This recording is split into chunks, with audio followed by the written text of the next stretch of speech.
Following peace talks, Zelenskyy says Ukraine will continue attacks unless Russia halts offensive. Ukrainian President Volodymyr Zelenskyy said the surprise operation over the weekend and against Russia was a success that will continue if Moscow doesn't halt its offensive. Zelenskyy addressed reporters following the next round of U.S.-brokered peace talks between Ukrainian and Russian delegations in Istanbul on Monday, intended to end Russia's 3-year-old invasion of its neighbor. The talks came just one day after Ukraine launched an audacious drone attack on Russia's strategic bomber fleet. Asked by ABC News chief global affairs correspondent Martha Raddatz on whether the attacks changed the dynamics of the war, or at the negotiating table, and whether they might enrage Russia, Zelenskyy responded, "Russia's being enraged or not enraged, this is something we're not interested in," citing Russia's attack on Ukraine a day before at night with over 480 drones. "This is happening on a daily basis," the president said. Zelenskyy called Ukraine's drone attack a strategic operation that is definitely reducing Russia's potential and demonstrates that Ukraine is working on certain steps. "Unless they will stop, we will continue," he said. Asked whether he was satisfied with President Donald Trump's administration's involvement, Zelenskyy told Raddatz, "We are looking for very strong steps on the part of President Trump to support the sanctions and to force President Putin to stop this war, or at least proceed with the first stage of putting an end to this war, that is, the ceasefire." Monday's revived talks so far have failed to reach a peace deal or even achieve a sustained ceasefire despite pressure on both sides by Trump's administration. The last meeting between Russian and Ukrainian delegations in Istanbul in mid-May was the first direct contact between the two sides since spring 2022. The Ukrainian Defense Ministry confirmed to ABC News on Monday morning that talks resumed at Istanbul's Siragan Palace, ending just over an hour later. Ukrainian Defense Minister Rustem Umerov said the two sides agreed to swap all severely wounded and ill prisoners of war and to exchange the bodies of thousands of fallen soldiers. They also discussed a meeting between Zelenskyy and Russian President Vladimir Putin, according to Umerov. Ukraine is calling for a full 30-day ceasefire during which time peace negotiations can take place. Russia has refused the request, with Putin and his top officials retaining maximalist war goals dating back to the opening days of the Russian invasion. Vladimir Medinsky, a Putin aide and longtime member of Russia's negotiating team, said Russia has proposed a ceasefire lasting 2 to 3 days on separate sections of the front to retrieve the bodies of fallen soldiers. Among the Kremlin's demands are the annexation of 4 Ukrainian regions, plus the retention of Crimea, which Russia seized in 2014, Ukrainian demilitarization, and a permanent block on the country's accession to NATO. Zelenskyy said in a Sunday social media post that Kyiv's delegation would be led by Umerov. The president set out Ukraine's goals for the meeting. First, a full and unconditional ceasefire, he wrote. Second, the release of prisoners. Third, the return of abducted children. And in order to establish a reliable and lasting peace and ensure security, preparation of the meeting at the highest level. Zelenskyy and his government have repeatedly accused Putin of intentionally sabotaging peace talks since Trump returned to office in January, having promised on the campaign trail to end the war within 24 hours. Trump's threat of further sanctions on Russia does not appear to have softened the Kremlin's war goals. Zelenskyy and his European backers have pushed Trump to increase pressure on Putin by introducing new sanctions on Russia and providing Ukraine with more military support. Keith Kellogg, Trump's Ukraine-Russia envoy, hinted at the president's growing frustration with Moscow, telling ABC News last week that the president has seen a level of unreasonableness that really frustrates him. In a phone conversation with Trump in May, Putin said Russia would provide a peace memorandum outlining a possible settlement. Moscow provided the document on Monday, according to Umerov. Medinsky said Sunday that the Russian team had received Ukraine's version of the peace memorandum. Umerov said Monday they will take a week to study the documents before deciding on next steps. Since the last round of talks in Istanbul, Trump has hit out at Putin, calling him absolutely crazy, and again criticized Zelenskyy, saying of the Ukrainian leader, Everything out of his mouth causes problems. I don't like it, and it better stop. Oleksandr Mereshko, a member of the Ukrainian parliament representing Zelensky's party and the chair of the body's Foreign Affairs Committee, told ABC News, Russia's primary goal is to avoid sanctions by pretending that it negotiates. Putin is not interested in negotiations and ceasefire because he hopes to start an offensive during summer, Mereshko added. On the one hand, he imitates negotiations to avoid Trump's sanctions and simultaneously to demonstrate that Russia is not politically isolated. Yet, on the other hand, Putin hopes that if Trump will decide to withdraw from the negotiations, he will leave Ukraine without military support, one-on-one with Russia.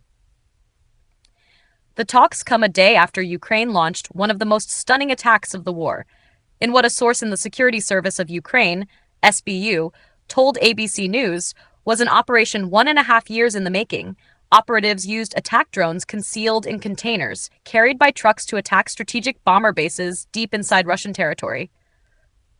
Moscow has used long-range bombers and their cruise missile armaments to attack Ukrainian cities throughout the full-scale invasion. The SBU claimed to have hit more than 40 military aircraft in the attacks, which targeted multiple air bases thousands of miles from Ukrainian-controlled territory. Zelenskyy said that 34% of Russia's cruise missile-carrying aircraft were hit. Speaking at a summit of the Bucharest 9 and Nordic countries in Lithuania on Monday, Zelenskyy said of Sunday's drone attack, Russia must realize what it means to suffer losses. That is what will push it toward diplomacy. This is a special moment, Zelenskyy added. On the one hand, Russia has started its summer offensive, but on the other, it is forced to participate in diplomacy. And this is at once a challenge and also a real opportunity for all of us. It is a chance to end this war. Russia's defense ministry framed the operation as a terrorist attack, claiming that the strikes were repelled in 3 regions, but noting that several aircraft caught fire at airfields during the attacks in Irkutsk and Murmansk, videos of which the SBU published. Also on Sunday, Russian authorities reported the collapse of 2 railway bridges and derailment of 2 trains in regions bordering Ukraine, which they blamed on explosions. At least 7 people were killed, authorities said. In an address on Sunday, Zelenskyy called the Ukrainian drone attack a brilliant operation and said Russia suffered truly significant losses. The president framed the attack as a defensive measure. We will defend ourselves by all means available to us, Zelenskyy said. Not for a single second did we want this war. We offered the Russians a ceasefire. Since March 11th, the U.S. proposal for a full and unconditional ceasefire has been on the table. It was the Russians who chose to continue the war. Pressure is truly needed. Pressure on Russia that should bring it back to reality, Zelenskyy added. Pressure through sanctions, pressure from our forces, pressure through diplomacy. All of it must work together. Ivan Stupak, a former officer in the SBU, told ABC News that Ukrainians expect a significant Russian response, probably mass drone attacks on civilians or using Oreshnik ballistic missiles. I think there will be zero impact on peace negotiations, Stupak added, citing the ongoing Russian ground offensives grinding forward and capturing, even if at great cost, more territory in eastern Ukraine, which the Kremlin will hope to leverage. Meanwhile, long-range drone and missile attacks continued overnight into Monday morning. Ukraine's Air Force said Russia launched 80 drones and 4 missiles into the country overnight, of which 52 were shot down or neutralized. The Air Force reported impacts in 12 locations. Russia's defense ministry said it shot down 162 Ukrainian drones over 9 Russian regions overnight. Ukrainian intelligence and open-source data show Russian President Vladimir Putin does not plan to end the war. Ukrainian President Volodymyr Zelenskyy said in his daily evening address Monday, "There is currently no indication that they are seriously considering peace or diplomacy," he added. On the contrary, there is ample evidence that they are preparing new offensive operations. The address came after an overnight exchange of long-range cross-border drone attacks between Russia and Ukraine.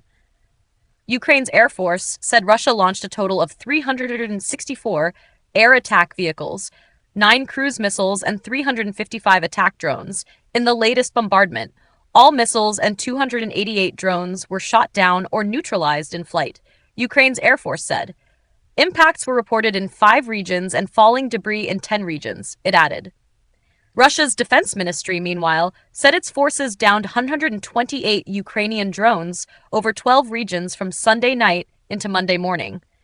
Near-nightly cross-border strikes have become a prominent feature of Russia's war on Ukraine, now more than 3 years old, with little sign of an imminent ceasefire or peace deal. Recent months have seen the bombardments grow in size. On Saturday night into Sunday, for example, Russia launched what Ukrainian officials described as its largest aerial attack of the war. The assault included 367 drones and missiles and killed at least 18 people, officials said.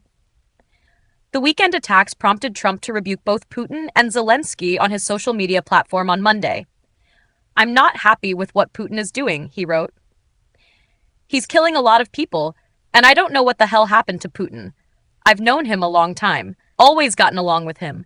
But he's sending rockets into cities and killing people, and I don't like it at all." Likewise, President Zelenskyy is doing his country no favors by talking the way he does, he continued. On Monday, Kremlin spokesperson Dmitry Peskov said Russia is really grateful to the Americans and personally to President Trump for his assistance in organizing and launching this negotiation process. This is a very important achievement. However, Zelenskyy and his officials have cited Russia's continued massed strikes as evidence that Moscow is not genuine in its public appeals for peace. Russia is counting on a prolonged war, Zelenskyy remarked, when discussing the new intelligence that he said was analyzed in a meeting with his staff on Monday. And on their part, this is a blatant disregard for all those around the world who seek peace and are trying to make diplomacy work.